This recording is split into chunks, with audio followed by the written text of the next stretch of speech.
भारत के अंदर जिस कॉस्मिक एग्रीकल्चर की बात की जा रही है या किस जैविक कृषि की बात की जा रही है, जो गौ आधारित कृषि की बात की जा रही है, वो आज के युग में एक छलावा है। कैसे?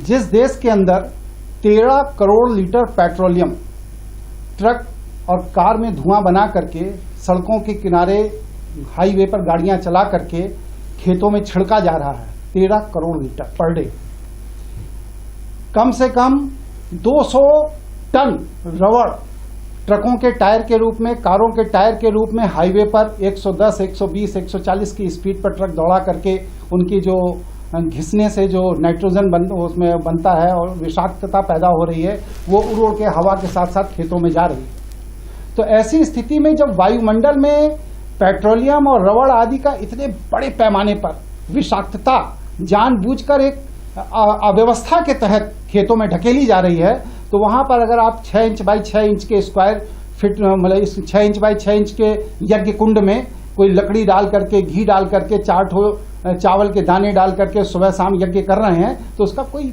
मतलब नहीं रह जाता। ये चीजों का मतलब तब रहता है जब हाईवे के ऊपर ये जो 13 crore litre per day petroleum उड़ाया जा रहा है धुएं के रूप में, ये ना उड़े, तब उस यज्ञ का मतलब है। ये टायर जो करोड़ों टन टायर हाईवे पर घिस दिए जा रहे हैं, जिनके विषाक्तता हो रही है, हवाई जहाज उड़ रहे हैं, करोड़ों लीटर पेट्रोल आपके वायुमंडल के अंदर हवाई जहाजों के माध्यम से धुआं बना करके बिखेरा जा रहा है। इन सब विषयों पर आप लोग चर्चा क्यों नहीं करते हैं? आप कभी गाय की बात करते हैं, कभी गोबर की बात करते हैं, कभी कृषि की बात करते हैं, कभी हवन की बात करते हैं, कभी पूजन की बात करते हैं। अरे पहले ये तो देखिए कि आपको योजनाबद्ध तरीके से खत्म करने के लिए बड़ी बड़ी मल्टीनेशनल कंपनियां आपके यहाँ जो पेट्रोलियम का सर्कुलेशन बढ़ा रही हैं, आपके यहाँ रबड़ का सर्कुलेशन बढ़ा रही हैं, आपके वातावरण में ये पेस्टिसाइड बना करके सप्लाई कर रही हैं, इन पर कोई कंट्रोल की बात कभी क्यों नहीं की जाती? सबसे बड़ी, एक मिनट डॉक्टर साहब, सबसे बड़ी बात यह है। दूसरा, अब आ जाइए, ठीक कैसे होगा?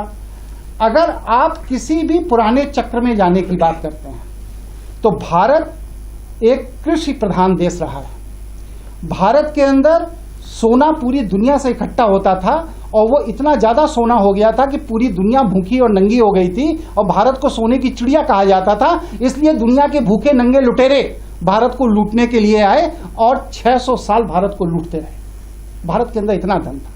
तो आखिरकार अगर हमारे पास कोई टेक्नोलॉजी नहीं थी, हमारे पास कोई सिस्टम नहीं था, हमारे पास कुछ नहीं था, अगर हम अविकसित थे, अगर हम इलिटरेट थे, अशिक्षित थे, तो फिर हमारे पूर्वज इतने संपन्न कैसे हो गए?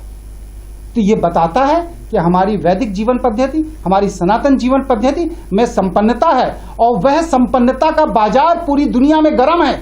लोग आज भी पूरे विश्व में भारतीय सनातन संस्कृति और भारतीय वैदिक संस्कृति के लिए लालायित हैं कि यहाँ का क्या ज्ञान मुझे मिले और मैं ले लूं।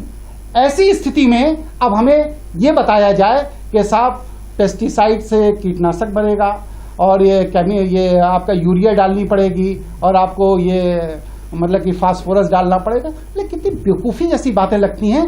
लेकिन मैंने बताया जैसे पहले कि बड़ी बड़ी मल्टीनेशनल कंपनियां जो पूरे के पूरे विश्व के 150 कंट्रियों में यूरिया और पेस्टिसाइड का धंधा कर रही हैं, वो कंपनियां आज फंड देती हैं भारत के राजनीतिक दलों को और उनके पैसे पर भारत के राजनीतिक दल चुनाव लड़के सत्ता में आते हैं। इसलिए वो उनको पोषित करने के लिए कभी भी इन फैक्ट्रियों के ऊपर ताला नहीं लगाना चाहते, इन फैक्ट्रियों के ऊपर कोई अंकुश नहीं लगाना चाहते। यही भारत की गरीबी का, दुर्भाग्य का कारण है और कोई कारण नहीं है। ना भारत का किसान कहीं बहका हुआ है, ना भारत का ज्ञान कहीं बहका हुआ है और ना ही भारत के ज्ञान में किसी भी तरह की कोई कमी